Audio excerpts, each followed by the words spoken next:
ফের সরবরাহ সংকট দেখা দিয়েছে বোতলজাত সয়াবিন তেলের। এর প্রভাবে কেজি প্রতি ৮ থেকে ১০ টাকা বেড়েছে খোলা সয়াবিনের দরও। খুচরা বিক্রেতারা বলছেন, সংকট দেখিয়ে আরেক দফায় দাম বাড়ানোর চেষ্টা করছে কোম্পানিগুলো। এমন অবস্থায় তেলের সরবরাহ বাড়িয়ে বাজার স্বাভাবিক রাখার পরামর্শ দিয়েছেন বিশ্লেষকরা। রঞ্জিবুল মিজানের রিপোর্টে বিস্তারিত। ২৫০টিরও বেশি ডিজাইন অপশন নিয়ে ওয়ালটন স্মার্ট ফ্রিজ, বোঝে আপনার প্রয়োজন। বিশ্ববাজারে দর বাড়ায় ব্যবসায়ীদের আবেদনের প্রেক্ষিতে ভোজ্য তেলের দাম সমন্বয় করে বাণিজ্য মন্ত্রণালয়। গেল বছরের ডিসেম্বরে তখন লিটার প্রতি বোতলজাত তেলের দাম ৮ টাকা বাড়ানো হয়। সরকারের পক্ষ থেকে বলা হয়েছিল, নতুন করে তেলের দর আর বাড়ানো হবে না। কিন্তু বাস্তবতা ভিন্ন। সরবরাহ সংকট আরো গভীর হয়েছে, ফলে ঘাটতি দেখা দিয়েছে বোতলজাত সয়াবিন তেলের।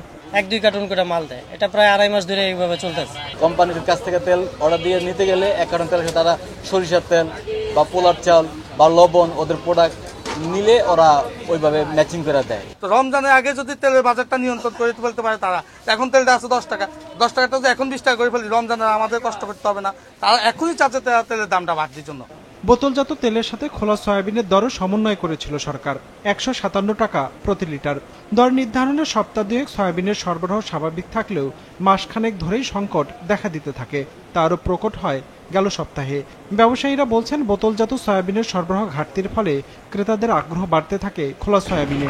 কিন্তু সমস্যা হলো, সেই তেলও খুব একটা দেখা মিলছে না বাজারে। ফলে এই খোলা সয়াবিনের তেলও প্রতি লিটারে ৮ থেকে ১০ টাকা বেড়ে বিক্রি হচ্ছে ১৬৫ থেকে ১৭০ টাকা দরে। ১,০০০ টাকার মতন, ১,০০০ উপরে বাইরে গেছে এক এক দামে।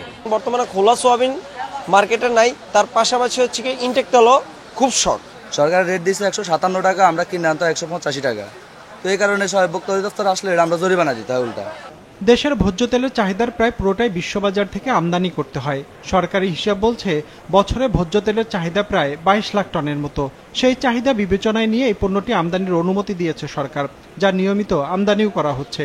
মূলত দেশের কয়েকটি বাণিজ্যিক প্রতিষ্ঠান অপরিশোধিত ভোজ্য তেল আমদানি করে এবং তা পরিশোধন করে বাজারে সরবরাহ করে। মেজর যে কর্পোরেট হাউসগুলো ছিল তারাই ব্যবসার সাথে নেই, না থাকার কারণেই এই গ্যাপটা হয়েছে। বিপ্লবের পরও আপনি ডিসেম্বর পর্যন্ত যদি আপনি দেখেন যে ব্যাংকের লিকুইডিটি ক্রাইসিস কিন্তু এখনো যায়নি। সো সরকারকে এখনই একটা ম্যাসিভ অ্যাকশনে যেতে হবে। যারা আমদানি করছেন বা ছোট ছোট যারা আমদানিকারক যারা আগে করতেন ব্যবসা, তাদেরকে আবার ব্যবসায় ফিরিয়ে আনতে হবে। কমার্স মিনিস্ট্রিকে এখন এই বিষয়টা মাথায় নিয়ে খুব জোরে সোরে চিন্তা করতে হবে যে কিভাবে সাপ্লাইটা এনশিওর করা যায়, বাজারের সাপ্লাইটা বাড়াইতেই হবে। এমন অবস্থায় আমদানি নির্ভরতা কমিয়ে আনার পরামর্শ দিয়েছেন বিশ্লেষকরা। তাগিদ দিয়েছেন, ভোজ্য তেলের বিকল্প হিসেবে সরিষা কিংবা রাইস ব্র্যান্ড তেলের উৎপাদন বাড়ানোর উদ্যোগ নেয়ার। এটা তো কোনো কারণ নেই কেন। রঞ্জিবুল মিজান, বিজনেস রিপোর্ট, মাছরাঙ্গা টেলিভিশন।